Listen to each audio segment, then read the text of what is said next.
President Donald Trump on Wednesday signed an immigration detention measure into law, marking the first legislative win of his second term as the Republican-led Congress angles to execute his agenda.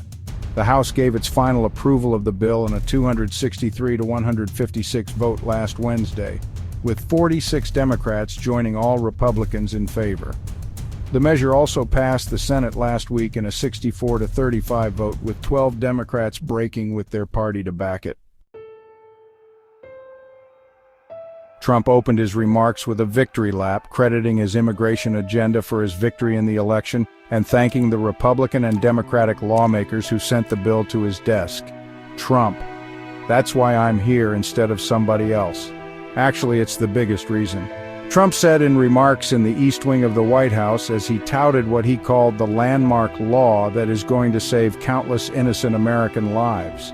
The president praised Rileyy as a light of warmth and kindness, thanking her parents and sister who attended the bill signing, and said the cause had brought together Democrats and Republicans. Trump: "That's not easy to do. Laken did it. America will never, ever forget Laken Hope Rileyy."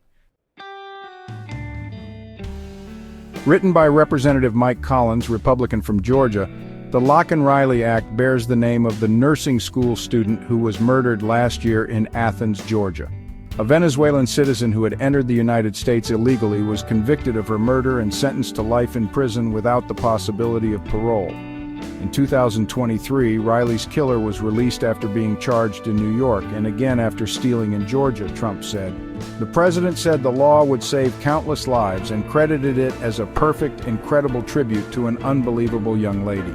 The act requires immigration and customs enforcement to detain undocumented immigrants who are arrested or face charges or who have been convicted of burglary, theft, larceny, or shoplifting, Riley's mother, Allison Phillips. "What we are hoping for is that her life saves lives." Phillips praised Trump as a man of his word, telling others to trust that he will fight for the American people. On the campaign trail last year, Trump repeatedly referred to Jose Ibarra, 26, the migrant convicted in the case, to argue against the Biden administration's border policies.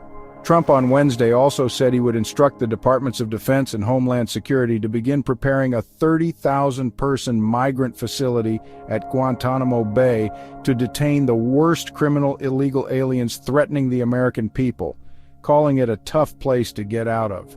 He floated the idea on Monday that American criminals who are repeat offenders could be imprisoned overseas for a small fee, pitching it to House Republicans as a cost-saving measure. Some vulnerable Democrats in battleground states and districts who backed the legislation have been at odds with their party over addressing immigration, which proved to be a key priority for voters in the election. During his first week in office, Trump has made other efforts to make good on his promise to crack down on illegal crossings, declaring a national emergency at the border that could permit the Defense Department to deploy the military and the National Guard to the border. He has also signed a series of executive orders aimed at shutting down immigration at the southern border and deporting millions of people who crossed into the United States illegally. Trump said in his inaugural address, "All illegal entry will immediately be halted, and we will begin the process of returning millions and millions of criminal aliens back to the places from which they came." The president continued that message on Wednesday, declaring that the bill's signing brings the country one step closer to ending crime committed by illegal alien killers, criminals who have entered the country illegally.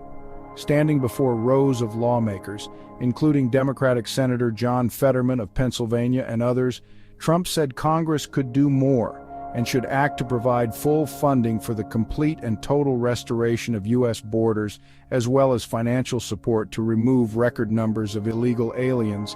After taking office, Trump suspended a refugee resettlement program, and his administration directed the Justice Department to investigate for possible prosecution any state or local officials refusing to enforce immigration laws.